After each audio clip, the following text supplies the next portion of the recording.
నమస్తే అండి. మనము ఇండియన్ పాలిటీ సబ్జెక్ట్ గ్రూప్ 1కి డిస్కస్ చేస్తున్నాము.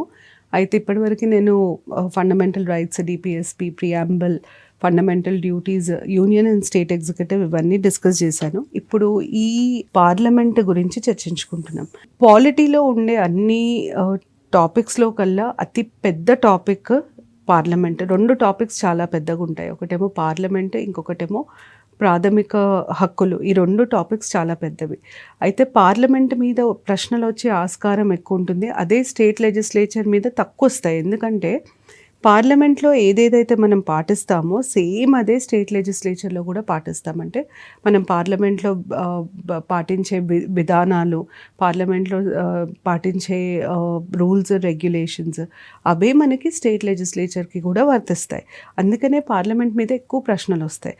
పార్లమెంట్ అనే ఒక టాపిక్ కింద మనం ఏమేమి నేర్చుకుంటాము అన్న ప్రశ్నకు వస్తే మనం పార్లమెంట్లో ఆఫీసర్స్ ఆఫ్ పార్లమెంట్ ఉంటారు. అంటే లోక్సభకి సంబంధించినంత వరకు బాధ్యత స్పీకర్కి, డెప్యూటీ స్పీకర్కి ఉంటుంది. రాజ్యసభకి సంబంధించినంత వరకు బాధ్యత చైర్మన్కి, డెప్యూటీ చైర్మన్కి ఉంటుంది. సో వీరి గురించి మనకు తెలియాలి. అలాగే పార్లమెంట్కి సంబంధించి రాజ్యాంగంలో ఏమి ఇవ్వబడింది, అసలు రాజ్యాంగం మనకు పార్లమెంట్ గురించి ఏమేమి చెప్తుంది, అవన్నీ తెలియాలి. తర్వాత మనకు పార్లమెంట్లో పార్లమెంటరీ కమిటీలు ఉంటాయి. ఆ కమిటీల గురించి తెలియాలి. కొన్ని కమిటీలు అయితే చాలా ముఖ్యమైనవి ఉంటాయి. ఉదాహరణకి పబ్లిక్ అకౌంట్స్ కమిటీ అని అంటాం, అది చాలా ముఖ్యమైన కమిటీ. అలాగే estimates committee, public undertakings committee, department related standing committees, ఇవన్నీ కమిటీ విధానం గురించి మనకు తెలియాలి. పార్లమెంట్ మీద ప్రిలిమ్స్లోనే కాదు, మెయిన్స్లో కూడా ఎక్కువ ప్రశ్నలు వచ్చే ఆస్కారం ఉంటుంది. నేను దీనంతా క్రమంగా మీకు చెప్పాలంటే పార్లమెంట్కి సంబంధించి కొన్ని ఆర్టికల్ నంబర్స్ ఇంపార్టెంట్. ఆ ఆర్టికల్ వివరాలు మనకి తెలియాలి. ఆర్టికల్ నంబర్స్ అవి దేనికి సంబంధించినవి అనేది తెలియాలి. రెండోది మనకి పార్లమెంట్కి సంబంధించి తెలియాల్సింది ఏంటి అంటే పార్లమెంట్ సభ్యులకి సంబంధించి వారిని ఎవరు ఎన్నుకుంటారు, ఎట్లా ఎన్నుకుంటారు, వారితో ప్రమాణ స్వీకారం ఎవరు చేయిస్తారు, వారికి ఉండే అర్హతలు ఏంటి, వారికి కావాల్సిన అర్హతలు ఏంటి, వారికి ఉండే అధికారాలు ఎట్లాంటివి, ఇవన్నీ తెలియాలి. తర్వాత పార్లమెంట్లో మనం కొన్ని ప్రొసీజర్స్ ఫాలో అవుతాం. ఇప్పుడు ఉదాహరణకి ఒక చట్టం తీసుకురావాలంటే ఆ చట్టం తీసుకురావడానికి ఎలాంటి ప్రొసీజర్ ఫాలో అవ్వాలి, ఎలాంటి విధానం ఫాలో అవ్వాలి, అంటే పార్లమెంట్లో ఎట్లా మొదలవుతుంది, ఎక్కడ ఓటింగ్ వేస్తారు, అదంతా ఆ ప్రొసీజర్. అలాగే మనకి బడ్జెట్కి సంబంధించి ఒక ప్రొసీజర్ ఉంటుంది, మనీ బిల్కి సంబంధించి ఒక ప్రొసీజర్ ఉంటుంది. ఇవన్నీ మనకు తెలియాల్సి ఉంటుంది. అలాగే పార్లమెంట్లో ఈ ప్రొసీజర్స్ కాకుండా ఇంకా వేరే ప్రాసెసెస్ లేదా వేరే నిర్ణయాలు తీసుకోవడానికి వేరే విధానాలని పాటిస్తారు. అవన్నీ మనకు తెలియాలి. ఉదాహరణకి మనం నో కాన్ఫిడెన్స్ మోషన్ అని అంటాం, లేదా కాలింగ్ అటెన్షన్ మోషన్ అంటాం, అడ్జార్న్మెంట్ మోషన్ అంటాం. అసలు ఇవన్నిటి మీనింగ్ ఏంటి, అవన్నీ ఎక్కడ రాసున్నాయి, అవన్నిటిని మనము పార్లమెంటరీ టర్మినాలజీ అని అంటాం. వీటికి సంబంధించిన విషయాలు మనకు తెలియాలి. దాని తర్వాత పార్లమెంటరీ కమిటీస్ గురించి తెలియాలి. అసలు కమిటీల పేర్లు, అవి ఎలా ఉనికిడిలోకి వస్తాయి, అంటే ఎలా స్థాపించబడతాయి, దాంట్లో ఉన్న సభ్యులని ఎలా ఎన్నుకుంటారా లేకపోతే నియమిస్తారా, ఎవరు ఎన్నుకుంటారు, ఎవరు నియమిస్తారు, వారి బాధ్యతలు ఏంటివి, ఇవన్నీ మన కమిటీస్ గురించి తెలియాలి. ఇలాంటి ప్రశ్నలు ఎక్కువ అడుగుతారు. అయితే మెయిన్స్కి వచ్చేసరికి ఇవన్నిట్లో అతి ముఖ్యమైనది పార్టీ ఫిరాయింపు చట్టం. పార్టీ ఫిరాయింపు చట్టం గురించి తెలియాలి. ప్రిలిమ్స్కైనా మెయిన్స్కైనా నన్ను అడిగితే పార్లమెంట్కి సంబంధించి అతి ముఖ్యమైనది పార్టీ ఫిరాయింపు చట్టం. అలాగే పార్లమెంట్కి కొన్ని ప్రివిలేజెస్ ఉంటాయి. ఆ ప్రివిలేజెస్ మీద చాలాసార్లు చాలా రకాల డిస్కషన్స్ అయినాయి. సో ఈ ప్రివిలేజెస్ గురించి తెలియాలి. పార్లమెంటరీ ప్రివిలేజెస్ అంటే ఏంటి, ఎందుకు వీరికి ఈ ప్రివిలేజెస్ ఇవ్వడం జరిగింది, ఇవన్నీ డీటెయిల్స్ మనకి మెయిన్స్కి తెలియాలి. తర్వాత మీరు జాయింట్ సిట్టింగ్ అన్న ఒక మాట వినుంటారు. 2 హౌజెస్ కలిపి సమావేశపరిస్తే ఈ సమావేశాన్ని మనం జాయింట్ సిట్టింగ్ అని అంటాం. అసలు జాయింట్ సిట్టింగ్ ఎవరు పిలుస్తారు, ఎందుకు పిలుస్తారు, వీటి గురించి మనకు తెలియాలి. దాని తర్వాత ఈ ప్రొసీజర్స్ అన్నాను కదా, మనీ బిల్ అంటే ఏంటిది, మనీ బిల్ని ఆమోదించే విధానం ఏంటిది, ఇవి తెలియాలి. తర్వాత బడ్జెట్ని ఆమోదించే విధానం ఏంటిది, ఇవన్నీ మనకి మెయిన్స్లో ఈ డీటెయిల్స్ అవసరం ఉంటుంది. ప్రిలిమ్స్కి మాత్రం ఈ పర్టిక్యులర్ ఆస్పెక్ట్స్ ఇంపార్టెంట్. నేను మీకు ప్రతి ఒక్కటి ఎక్స్ప్లెయిన్ చేసేటప్పుడు ఇది ఇక్కడ ఇంపార్టెంట్, దీని గురించి మనకి ఇది తెలియాలి అని చాలా క్లియర్గా చెప్తాను. ఆ పాయింట్స్ మాత్రం మీరు ఖచ్చితంగా గుర్తుపెట్టుకోండి. ఇప్పుడు మనం మొదలు పెట్టడానికి ఫస్ట్ మనం డిస్కస్ చేయాల్సిన ఆర్టికల్ 79. ఆర్టికల్ 79 నుండి మనం పార్లమెంట్ మొదలు పెడతాం. ఎందుకంటే మీకు గుర్తుంటే సీఎం కౌన్సిల్ ఆఫ్ మినిస్టర్స్కి నేను లాస్ట్ చెప్పిన ఆర్టికల్ 78. సో 79 నుండి పార్లమెంట్ గురించి ఉంటుంది రాజ్యాంగంలో. 79 ముందు మనకి కాన్స్టిట్యూషన్ ఆఫ్ పార్లమెంట్ గురించి చెప్తుంది. అంటే అసలు పార్లమెంట్లో ఎవరు ఉంటారు అన్న ప్రశ్నకి సమాధానం ఆర్టికల్ 79 చెప్తుంది. ఈ ఆర్టికల్ ప్రకారము పార్లమెంట్ అనే పదం కింద అంటే ఆ సంస్థలో ముందు రాష్ట్రపతి ఉంటారు. రాష్ట్రపతితో పాటు 2 హౌజెస్ ఉంటాయి. ఈ రెండిటి పేరు ఒక దాని పేరు వచ్చేసి కౌన్సిల్ ఆఫ్ స్టేట్స్. దీన్ని మనము మామూలు వాడుక భాషలో రాజ్యసభ అంటాం, కానీ రాజ్యాంగంలో రాజ్యసభ అన్న పదము రాసిలేదు. మనం దాన్ని కౌన్సిల్ ఆఫ్ స్టేట్స్ అంటాం. అలాగే మనం వాడుక భాషలో లోక్సభ అనే దాన్ని రాజ్యాంగంలో హౌస్ ఆఫ్ పీపుల్గా రాసింది. సో డిస్క్రిప్షన్లో house of people, council of states 2 houses and president కలిపితే పార్లమెంట్ అన్న మాట 79 చెప్తుంది. సో 79 ప్రకారం ప్రెసిడెంట్ 2 హౌజెస్ ఉంటాయి పార్లమెంట్లో. మీరు గుర్తుపెట్టుకోవాల్సింది ఏంటంటే ఇందులో ఎవరు ఎక్కువ ఎవరు తక్కువ కాదు, ప్రెసిడెంట్ అండ్ 2 హౌజెస్ అని అంటున్నాం. రాష్ట్రపతి కూడా పార్లమెంట్లో ఒక భాగం, ఈ మాట గుర్తుపెట్టుకోవాలి. పార్లమెంట్లో రాష్ట్రపతితో పాటు 2 హౌజెస్ ఉంటాయి అన్నది గుర్తుపెట్టుకోవాలి. దాని తర్వాత నెక్స్ట్ ఆర్టికల్ మనకి కౌన్సిల్ ఆఫ్ స్టేట్స్ గురించి చెప్తుంది. కౌన్సిల్ ఆఫ్ స్టేట్స్ లోక్సభ కంటే ముఖ్యమైనది, అంటే రాజ్యసభ లోక్సభ కంటే ముఖ్యమైనది.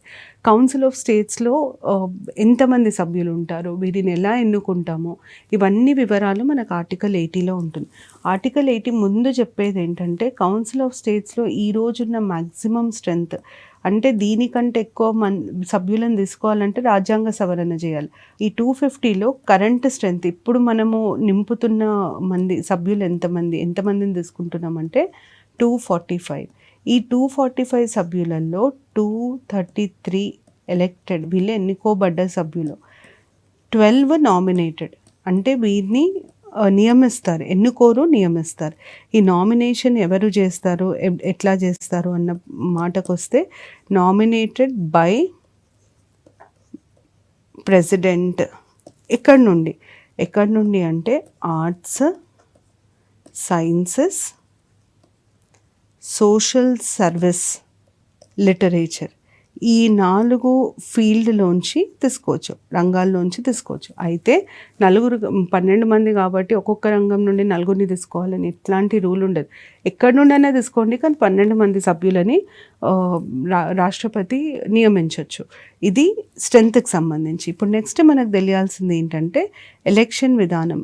Please remember it is indirect elections. ప్రత్యక్ష ఎన్నికలు ఉన్నాయి, ఇండైరెక్ట్ ఎలక్షన్స్. మనం ఇక్కడ పాటించే ఎలక్షన్ విధానాన్ని ప్రపోర్షనల్ రిప్రజెంటేషన్ అని అంటాం. మనం ఏదైతే ప్రెసిడెంట్ ఎలక్షన్స్లో పాటిస్తామో అదే విధానం ప్రపోర్షనల్ రిప్రజెంటేషన్ని పాటించడం జరుగుతుంది. అయితే మరి ఓటు ఎవరు వేస్తారు, ఓటు హక్కు ఎవరికి ఉంటుంది అంటే ఓటర్స్ వచ్చేసి ఎలక్టెడ్ ఎమ్మెల్యేస్ ఆఫ్ స్టేట్, రాష్ట్రాలకి సంబంధించిన ఎమ్మెల్యేలు ఓటేస్తారు, ఎమ్మెల్యేస్ ఓటేస్తారు. ఇది ఓటర్స్. దీని తర్వాత నెక్స్ట్ మనకి కౌన్సిల్ ఆఫ్ స్టేట్స్ గురించి తెలియాల్సింది ఏంటి అంటే ఒక రాష్ట్రం నుండి ఎంతమంది సభ్యులు ఉంటారు అన్నది ఎట్లా నిర్ణయించుకుంటారు. నంబర్ ఆఫ్ మెంబర్స్ అన్నది అలాటెడ్ టు ఈచ్ స్టేట్. ఈ నంబర్ ఆఫ్ మెంబర్స్ని ఎట్లా అలాట్ చేస్తారు అంటే జనాభా ప్రాతిపదికన అలాట్ చేస్తారు. ఏ సెన్సస్ తీసుకుంటారు, 1971 సెన్సస్ తీసుకుంటారు. కానీ నాకు మన రాష్ట్రానికి ఎంతమంది ఉన్నారో తెలుసుకోవాలని ఉంది. అట్లాంటప్పుడు నాకు ఆ సమాచారం ఎక్కడ దొరుకుతుంది అన్న ప్రశ్నకు వస్తే ఆ సమాచారం నాకు షెడ్యూల్ 4లో దొరుకుతుంది.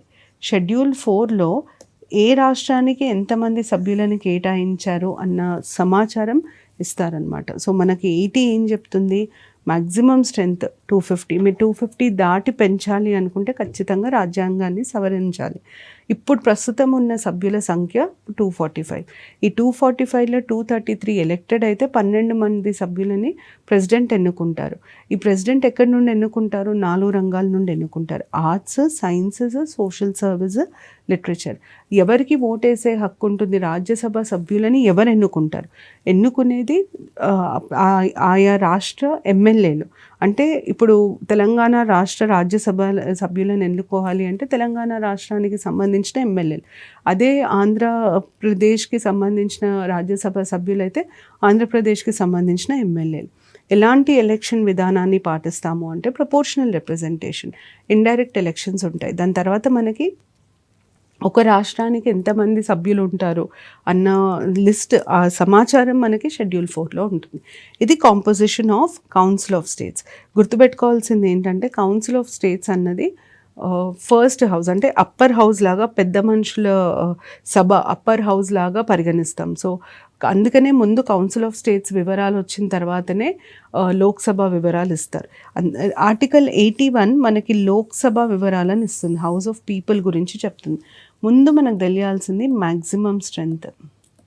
మ్యాక్సిమం స్ట్రెంగ్త్ వచ్చేసి 552. ఇప్పుడు ప్రస్తుతం స్ట్రెంగ్త్, కరెంట్ స్ట్రెంగ్త్ వచ్చేసి 545. అంటే మీరు 552 దాటి సభ్యులను తీసుకోవాలంటే ఖచ్చితంగా రాజ్యాంగ సవరణ చేయాలి. ఈ రోజుకి మాత్రం మనం 545 అనే అంటున్నాం, కానీ 543. ఎందుకంటే ఇంతకుముందు 2 ఆంగ్లో ఇండియన్ సభ్యులని ప్రెసిడెంట్ నియమించేవారు. ఆ ఆంగ్లో ఇండియన్ సభ్యులని నియమించే పద్ధతిని 104 కాన్స్టిట్యూషనల్ అమెండ్మెంట్ యాక్ట్ ద్వారా తీసేయడం జరిగింది. అందుకనే టెక్నికల్గా మాట్లాడుకుంటే 543 మందే ఉంటారు. అయితే ఎలాంటి ఎలక్షన్స్ ఉంటాయి అంటే డైరెక్ట్ ఎలక్షన్స్, ప్రత్యక్ష ఎన్నికలు అవుతాయి. ఎలక్షన్ కమిషన్ ఆఫ్ ఇండియా నిర్వహిస్తుంది. దీనికి మనం ఫస్ట్ పాస్ట్ ద పోస్ట్ సిస్టమ్ని వాడతాం. అంటే ఎవరికి మెజారిటీ వస్తే వారిని మనము ఎలక్టెడ్గా పరిగణిస్తాం, అంటే క్యాండిడేట్ ఎలక్టెడ్గా డిక్లేర్ చేయడం జరుగుతుంది. సో మ్యాక్సిమం స్ట్రెంగ్త్ ఇది. ఇంకొక పాయింట్ ఇక్కడ ఏంటంటే ఫస్ట్ లోక్సభ స్ట్రెంగ్త్ 552 లేకుండే 525 ఉండే. ఈ సమాచారం కూడా ముఖ్యమైనది.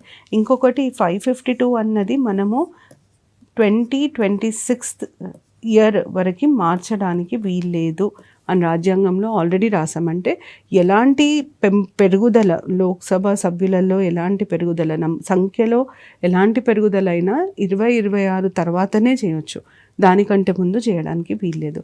ఇవి కాంపోజిషన్, ఎలక్షన్స్కి సంబంధించిన సమాచారం. ఇక్కడ కూడా కాన్స్టిట్యుయెన్సీస్ని ఎట్లా నిర్ణయిస్తారు? పాపులేషన్ ఆధారంగా, జనాభా ఆధారంగా ప్రతి స్టేట్లో ఎంతమంది ఎంపీలకి ఉంటాయి, ఎంపీ స్థానాలు ఉంటాయని నిర్ణయిస్తారు. 1971 సెన్సస్ ఆధారంగా నిర్ణయిస్తారు. అయితే లోక్సభలో ఎస్సీలకి, ఎస్టీలకి రిజర్వేషన్ ఉంటుంది. రాజ్యసభలో ఎస్సీ, ఎస్టీ రిజర్వేషన్ ఉండదు. లోక్సభలో ఎస్సీ, ఎస్టీ రిజర్వేషన్ ఉంటుంది. ఈ ఎస్టీ, ఎస్టీ రిజర్వేషన్ ఏ సెన్సస్ ప్రాతిపదికన తీసుకుంటారు జనాభా లెక్కలు అంటే 2001 సెన్సస్ ప్రాతిపదికన తీసుకుంటారు. ఇవి మనకి హౌస్ ఆఫ్ పీపుల్ ఆర్టికల్ 81 కింద హౌస్ ఆఫ్ పీపుల్ గురించి తెలియాల్సింది. చాలా క్విక్గా చెప్పాలంటే maximum strength 552, first Lok Sabha strength 525, ఇప్పుడు ప్రస్తుతం ఉన్న సభ్యుల సంఖ్య 545. ఈ సభ్యుల సంఖ్య 552 సంఖ్యని ఏ సంవత్సరం నుండి మార్చచ్చు అంటే 2026 నుండి మార్చచ్చు. ఎలాంటి ఎన్నిక విధానము? First pass the post system, ప్రత్యక్ష ఎన్నికలు అవుతాయి. ఒక స్టేట్కి ఎన్ని లోక్సభ సీట్లు ఉంటాయి అంటే ఎంతమంది లోక్సభ సభ్యులు ఉండొచ్చు ఒక స్టేట్ నుండి అంటే దాన్ని జనాభా ప్రాతిపదికన నిర్ణయిస్తారు. 1971 సెన్సస్ తీసుకుంటారు. హౌస్ ఆఫ్ పీపుల్లో రిజర్వేషన్ వర్తిస్తుంది. లోక్సభలో రిజర్వేషన్ ఎవరెవరికి ఉంటుంది అంటే ఎస్సీ, ఎస్టీలకు ఉంటుంది. వాళ్ళకి కూడా జనాభా ప్రాతిపదికన అంటే వాళ్ళ శాతం జనాభాలో ఎంత ఉందో చూసి వాళ్ళకి ప్రాతినిధ్యం ఇస్తారు. అయితే 2001 సెన్సస్ ఆధారంగా ఈ ప్రాతినిధ్యం ఇవ్వడం జరుగుతుంది, అంటే రిజర్వేషన్ ఇవ్వడం జరుగుతుంది. ఇది 81కి సంబంధించి. నేను మీకు కొన్ని ఆర్టికల్స్ ఇంపార్టెంట్ ఉంటాయి అని చెప్పాను. అందులో చాలా ఇంపార్టెంట్, ఫస్ట్ మీరు గుర్తుపెట్టుకోవాల్సిన ఆర్టికల్ 82, డీలిమిటేషన్ ఆఫ్ కాన్స్టిట్యుయెన్సీస్కి సంబంధించింది. ఇది మీకు గుర్తు ఉంటే ఈ సంవత్సరం జమ్మూ అండ్ కాశ్మీర్లో ఉన్న డీలిమిటేషన్ గురించి మనకి బాగా న్యూస్లో వచ్చింది. సో డీలిమిటేషన్ కమిషన్ చాలా చాలా ఇంపార్టెంట్. అసలు డీలిమిటేషన్ అంటే ఏంటిది? డీలిమిటేషన్ పదం అర్థం ఏంటంటే ఒక కాన్స్టిట్యుయెన్సీకి ఉండే పరిధులు, టెరిటోరియల్ బౌండరీస్, ఆ పరిధులని మారుస్తే దాన్ని మనం డీలిమిటేషన్ అని అంటాం. ఉదాహరణకి ఇది ఒక రాజ్యం అనుకోండి. దీంట్లో మనకి 1, 2, 3, 4, 5, 6 కాన్స్టిట్యుయెన్సీస్ ఉన్నాయని అనుకుందాం. అయితే ఇక్కడ నేను డీలిమిటేషన్ చేసినప్పుడు ఏమవుతుందంటే దీన్ని ఒకటిగా చేస్తాను. మీకు బ్లూ కనిపిస్తే మీకు క్లారిటీ వస్తుంది. ఇది నాకు 2, ఇది 3, దీన్ని నేను 4, ఇది నాకు 5, ఇది 6. మీరు గమనిస్తే నంబర్ ఆఫ్ సీట్స్ పెరగలేదు. నంబర్ ఆఫ్ సీట్స్ ఇప్పటికీ కూడా 6 ఉన్నాయి. కానీ ఎక్కడ మార్పు వచ్చింది? వాటి బౌండరీస్లో మార్పు వచ్చింది. సో ఒక కాన్స్టిట్యుయెన్సీ, ఒక నియోజకవర్గము సరిహద్దులని మార్చడాన్ని మనము డీలిమిటేషన్ అని అంటాం. కానీ ఎందుకు నియోజకవర్గం సరిహద్దులు మార్చాలి అంటే ఒక ఎమ్మెల్యే ఎంతమంది ప్రజలకి ప్రాతినిధ్యం వహించాలో ఆ రేషియో అన్ని కాన్స్టిట్యుయెన్సీస్కి ఒకటేలాగా ఉంటుంది. ఉదాహరణకి ఒక ఎంపీ ఒక 20 లక్షల మందికి ప్రాతినిధ్యం వహించాలంటే మనం కాన్స్టిట్యుయెన్సీలు ఎలా డ్రా చేస్తామంటే ప్రతి 20 లక్షలకి ఒక ఎంపీ ఉండేటట్టు డ్రా చేస్తామన్నమాట. దాన్ని మనం డీలిమిటేషన్ అంటాం. నియోజకవర్గంకి ఉండే సరిహద్దులని మార్చడాన్ని డీలిమిటేషన్ అని అంటారు. జనాభా ప్రాతినిధ్యం సమానంగా ఉండేటట్టు, అన్ని నియోజకవర్గాలకి సమానంగా ఉండేటట్టు చూడడానికి ఈ డీలిమిటేషన్ అనేది చేయడం జరుగుతుంది. అయితే ఈ డీలిమిటేషన్ ప్రతి సెన్సస్ తర్వాత చేస్తారు. ఈ డీలిమిటేషన్ ఒక ముఖ్య ఉద్దేశం, నేను అన్నట్టు సమాన ప్రాతినిధ్యం దీని ముఖ్య ఉద్దేశం. అయితే సెన్సస్ అవ్వగానే డీలిమిటేషన్ చేస్తారు. ఎట్లా చేస్తారు, ఎవరు చేస్తారు అన్న ప్రశ్నకు వస్తే డీలిమిటేషన్ చేసే అధికారం రాజ్యాంగం ప్రకారం పార్లమెంట్కి ఉంటుంది. పార్లమెంట్కే ఈ అధికారం ఇవ్వడం జరిగింది. పార్లమెంటు ఒక చట్టం ద్వారా, పార్లమెంటు దీనికి మళ్ళీ ఒక చట్టం చేయాలి. ఆ చట్టం ద్వారా ఒక డీలిమిటేషన్ కమిషన్ని నియమిస్తారు. ఆ డీలిమిటేషన్ కమిషన్, మీరు ఇప్పుడు Jammu and Kashmir delimitation commission ఈ సంవత్సరం చాలాసార్లు వార్తలలో వచ్చింది. కరెంట్ అఫైర్స్లో దాని గురించి చర్చించుకుందాం. కానీ ఇక్కడ మీకు దీనికి సంబంధించింది కాబట్టి దీని ఆర్టికల్ నంబర్ ఇట్లాంటివి తెలియాలి. ఈ పార్లమెంట్ చట్టం ద్వారా ఒక డీలిమిటేషన్ కమిషన్ని స్థాపిస్తుంది. డీలిమిటేషన్ కమిషన్ అన్నది ఒక చట్టబద్ధమైన సంస్థ, అంటే ఆర్గనైజేషన్. కమిషన్ అనేది ఒక స్టాట్యూటరీ బాడీ, అది ఒక కాన్స్టిట్యూషనల్ బాడీ కాదు. రాజ్యాంగంలో ఇవ్వబడి లేదు, చట్టం ద్వారా వస్తుంది కాబట్టి చట్టబద్ధమైన సంస్థలాగా పరిగణిస్తాం. ఈ డీలిమిటేషన్ కమిషన్కి ఎప్పుడైనా head retired or sitting judge of supreme court ఉంటారు. సుప్రీంకోర్టు జడ్జ్ లాగా పనిచేసిన వాళ్ళు లేదా పనిచేస్తున్న వాళ్ళని దీనికి అధ్యక్షులుగా నియమిస్తారు. దీంట్లో ఎలక్షన్ కమిషన్ ఆఫ్ ఇండియా కూడా సభ్యుల్లాగా, ఎక్సొఫిషియో మెంబర్స్ లాగా ఎలక్షన్ కమిషన్ ఆఫ్ ఇండియా కూడా ఉంటుంది. మీరు ఇంకొక ముఖ్యమైన అంశం గుర్తుపెట్టుకోవాల్సింది ఏంటంటే డీలిమిటేషన్ రాష్ట్రానికైనా కేంద్రానికైనా చేసే హక్కు ఉట్టి పార్లమెంట్కి మాత్రమే ఉంటుంది. అంటే రాష్ట్రాలు మేము మా కాన్స్టిట్యుయెన్సీస్ని మార్చేసుకుంటాము, ఎమ్మెల్యే కాన్స్టిట్యుయెన్సీస్ని మార్చేసుకుంటాము, మేము సవరించుకుంటామంటే కుదరదు. ఆ సవరణ చేసే అధికారం కూడా, ఆ మార్పు తీసుకొచ్చే అధికారం కూడా పార్లమెంట్కే ఉంటుంది. డీలిమిటేషన్ కమిషన్ ఎంత ముఖ్యమైన కమిషన్ అంటే ఒక్కసారి డీలిమిటేషన్ కమిషన్ ఏదైనా నిర్ణయం తీసుకుంటే, అంటే ఏదైనా రికమెండ్ చేస్తే అది బైండింగ్. దాని మీద ఇంకా దాంట్లో ఇంకే రకమైన మార్పులు చేసే అధికారం ఎవ్వరికీ ఉండదు. దాని మీద కోర్టుకు కూడా వెళ్ళలేం. Delimitation commission recommendations binding. ఇండియాలో అపాయింట్ అయ్యే అన్ని కమిషన్స్లో వారు ఇచ్చిన నిర్ణయాలని ఖచ్చితంగా పాటించాలి, ఇవి అమలు కావాల్సిందే అన్న కండిషన్ ఒట్టి డీలిమిటేషన్ కమిషన్కి ఉంటుంది. వాటిని మనం కోర్టులో కేసు ఫైల్ చేయలేము, వాటిని మార్చడానికి వీలుండదు, కోర్టులో సవాల్ చేయడానికి వీలుండదు. ఎందుకు మార్చడానికి వీలుండదు అంటే డీలిమిటేషన్ కమిషన్ అన్ని ఆస్పెక్ట్స్ చూసే రికమెండ్ చేస్తుంది. దాంట్లో పార్లమెంట్ సభ్యులు కొంతమంది, ఆ రాష్ట్రానికి చెందిన కొంతమంది సభ్యులను కూడా సభ్యత్వం అంటే సభ్యులను కూడా సంప్రదిస్తారు. అట్లాగే పార్లమెంట్లో ఒక్కసారి కమిషన్ రికమెండేషన్స్ వస్తే చర్చ జరుగుతుంది, కానీ పార్లమెంట్ ఆమోదించాల్సిన అవసరం లేదు. కోర్టు ఎందుకు ఇంటర్ఫియర్ కాదు, కోర్టులో ఎందుకు సవాల్ చేయలేమంటే అది పార్లమెంటు విషయం. ఇప్పుడు నేను ఇల్లు కట్టుకుంటున్నా, నా ఇంట్లో ఎన్ని రూమ్లు ఉండాలా, ఒక్కొక్క రూమ్ సైజ్ ఎంత ఉండాలా, అది నేను డిసైడ్ చేసుకుంటా. నేను పార్లమెంట్, దానికి జ్యుడిషియరీకి ఉన్న సంబంధం ఏంటి, అసలు కోర్టులు ఎందుకు ఇంటర్ఫియర్ కావాలి? అది ఎట్లుంటుందంటే, నేను ఇల్లు కట్టుకుంటుంటే మా పక్కింటి ఆయన వచ్చి ఇంత రూమ్లు కట్టుకో, ఇన్ని రూమ్లు కట్టుకో, ఇంత సైజ్ రూమ్లు కట్టుకో అన్నట్టు ఉంటుంది. సో అందుకనే జ్యుడిషియరీ ఇంటర్ఫియర్ కావడానికి ఉండదు. ఇది డీలిమిటేషన్ ఆఫ్ కాన్స్టిట్యుయెన్సీస్కి సంబంధించిన information. Delimitation of constituencies article number కూడా చాలా ఇంపార్టెంట్. ఖచ్చితంగా మీరు ఇది గుర్తుపెట్టుకోవాలి.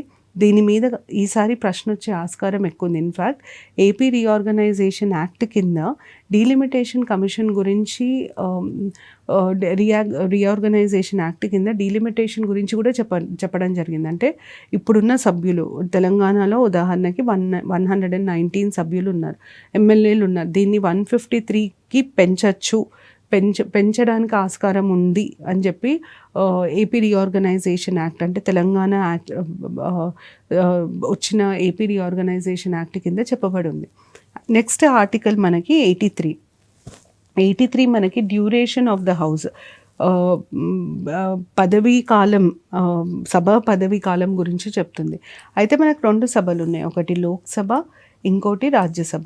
లోక్సభ పదవీ కాలం ఏంటిది, రాజ్యసభ పదవీ కాలం ఏంటిది అన్న ప్రశ్నకు వస్తే, లోక్సభ పదవీ కాలం మీరు గుర్తుపెట్టుకోవాల్సింది ఏంటంటే 5 ఏళ్ళు. 5 ఏళ్ళ తర్వాత ఆ లోక్సభ పదవీ కాలం ముగుస్తుంది, మళ్ళీ కొత్త లోక్సభ వస్తుంది. కానీ 5 ఏళ్ళు పదవీ కాలంలో ఒక్కొక్కసారి 5 ఏళ్ళ కంటే తక్కువ పదవీ కాలం ఉండొచ్చు, ఎక్కువ పదవీ కాలం ఉండొచ్చు. ఏ సందర్భాలలో 5 ఏళ్ళ కంటే తక్కువ, ఏ సందర్భాలలో 5 ఏళ్ళ కంటే ఎక్కువ అన్నప్పుడు, తక్కువ ఎప్పుడు వస్తుంది, ఏ పార్టీకి మెజారిటీ లేదు, ఎవ్వరికి ప్రభుత్వము ఏర్పాటు చేసే అధికారం లేదు, ఎందుకంటే మెజారిటీ లేదు. అట్లాంటప్పుడు ఆ లోక్సభని అక్కడితోని డిజాల్వ్ చేసేసి ఎలక్షన్స్ కండక్ట్ చేస్తారు, అది తగ్గుతుంది. ఎప్పుడు లోక్సభ పదవీ కాలాన్ని పెంచవచ్చు అంటే, నేషనల్ ఎమర్జెన్సీ డిక్లేర్ చేసినప్పుడు ఖచ్చితంగా లోక్సభ పదవీ కాలం పెంచే ఆస్కారం ఉంటుంది. ఖచ్చితంగా పెంచాలని లేదు, పెంచాల్సిన అవసరం ఉంటే పెంచవచ్చు. ఏడాది ఒక్కసారికి ఏడాది పెంచవచ్చు, అంటే 1 year ఎట్ ఎ టైం ఒకసారికి ఏడాది పెంచవచ్చు. ఎట్లా పెంచవచ్చు అంటే, పార్లమెంట్ ఆ పెంపుదలని ఆమోదించాలి. ఇప్పుడు నేషనల్ ఎమర్జెన్సీ ఉంది కాబట్టి పదవీ కాలం పెంచుతున్నాము అని చెప్పి ఆమోదించాలి. కానీ ఒక్కసారి నేషనల్ ఎమర్జెన్సీ విత్డ్రా అయితే, అంటే నేషనల్ ఎమర్జెన్సీని తీసేస్తే, ఈ పదవీ కాలం ఎలక్షన్స్, ఈ లోక్సభకి ఎలక్షన్స్ 6 నెలల లోపు చేయాలి. రాజ్యసభకు వచ్చేసరికి రాజ్యసభకి పదవీ కాలం ఉండదు. ఎందుకు అంటే అది పర్మనెంట్ హౌస్, దాన్ని డిజాల్వ్ చేయడం అనేది జరగదు. డిజల్యూషన్ అనే పదం దేనికి వాడతామంటే, దీంతో మీ పదవీ కాలం ముగిసింది, మళ్ళీ వచ్చే మీ లోక్సభ ఎన్నికల తర్వాతనే వస్తుంది చెప్పడానికి డిజల్యూషన్ అన్న పదం వాడతాం. రాజ్యసభ పర్మనెంట్, రాజ్యసభ డిజాల్వ్ అయ్యే ఛాన్సే లేదు. అయితే రాజ్యసభ సభ్యులకి మాత్రం 6 ఏళ్ళ 6 years 6 ఏళ్ళ పదవీ కాలం ఉంటుంది. సో 6 years ఉంటుంది. అందులో ఏం కండిషన్ ఉంటుందంటే, 1/3 రిటైర్ ఎవ్రీ 2 years, అంటే ఖచ్చితంగా 2 ఏళ్ళకు ఒకసారి రాజ్యసభకి ఎన్నికలు జరుగుతాయి. ఎవరైతే రిటైర్ అవుతున్నారో, ఏ సభ్యుల సభ్యత్వం కంప్లీట్ అవుతుందో ఆ సభ్యుల సీట్లకి మాత్రమే ఎలక్షన్స్ జరుగుతాయి. మొత్తం రాజ్యసభకు ఒకటేసారి ఎలక్షన్స్ జరగడం అనేది కుదరదు, అది కాదు. సో ఇది రాజ్యసభకి సంబంధించిన సమాచారం. సో లోక్సభ పదవీ కాలం 5 ఏళ్ళు. లోక్సభ పదవీ కాలం ఒక్కొక్కసారి తగ్గే ఆస్కారం ఉంటుంది, ఒక్కొక్కసారి పెరిగే ఆస్కారం ఉంటుంది. తగ్గడం అనేది ఎప్పుడు జరుగుతుంది అంటే, ఏ పార్టీకి మెజారిటీ లేదు, ఎవరు ప్రభుత్వం స్థాపించే అర్హత లేదు, అప్పుడు మనం ఇంకా లోక్సభని డిజాల్వ్ చేసి కొత్త లోక్సభ కోసం ఎన్నికలు ప్రకటించడం జరుగుతుంది. ఎప్పుడు పెరుగుతుంది అంటే, నేషనల్ ఎమర్జెన్సీ ఉన్నప్పుడు పెరుగుతుంది. రాజ్యసభకి అసలు పదవీ కాలం అనేది ఉండదు, ఎందుకంటే అది పర్మనెంట్ హౌస్, ఎప్పటికీ ఉండే సభ. కాకపోతే మెంబర్ల పదవీ కాలం 6 ఏళ్ళు. ప్రతి 2 ఏళ్ళకు ఒకసారి రాజ్యసభ ఎన్నికలు జరుగుతాయి. ఎందుకంటే 1/3 ఆఫ్ మెంబర్స్ రిటైర్ అవ్వడం జరుగుతుంది. వాళ్ళ పదవీ కాలం ముగియడంతో ఆ సీట్లకి మాత్రమే ఎలక్షన్స్ జరుగుతాయి. ఇది 83కి సంబంధించిన సమాచారం. 84 మనకి ఏం చెప్తుందంటే, మనం ఇప్పుడు ఎమ్మెల్యే ఎంపీ కావాలంటే ఎలాంటి అర్హతలు ఉండాలి, లోక్సభకి ఎంపీ కావాలంటే అర్హతలు ఏంటి, రాజ్యసభకి ఎంపీ కావాలంటే అర్హతలు ఏంటి. లోక్సభకి ఎంపీ కావాలన్నా రాజ్యసభకి ఎంపీ కావాలన్నా మొదలు కావాల్సిన అర్హత సిటిజన్షిప్. ఖచ్చితంగా భారత పౌరసత్వం ఉండాలి. లోక్సభకి అయితే 25 ఏళ్ళు నిండుండాలి, రాజ్యసభకి అయితే 30 ఏళ్ళు నిండుండాలి. ఇది వయోపరిమితి. ఇది కాకుండా లోక్సభ ఎన్నికలలో లేదా రాజ్యసభ ఎన్నికలలో పాల్గొనాలంటే ఖచ్చితంగా వాళ్ళు ఒక ప్రమాణ స్వీకారం చేయాలి, ఒక ఓత్ తీసుకోవాలి. Oath as mentioned in schedule 3. Schedule 3లో ఓత్లు ఉంటాయి, అంటే ప్రమాణ స్వీకారాలన్నీ లిస్ట్ చేసి ఉంటాయి. ఆ ప్రమాణ స్వీకారంలో candidates contesting in parliamentary elections, అంటే ఎవరన్నా పార్లమెంటరీ ఎలక్షన్స్లో పోటీ చేయాలనుకుంటే వారు కూడా ఒక ప్రమాణం తీసుకోవాల్సి వస్తుంది. ఆ ప్రమాణం కూడా తీసుకోవాలి కంపల్సరీగా. Mentioned in schedule 3. ఇది 84కి సంబంధించిన సమాచారం.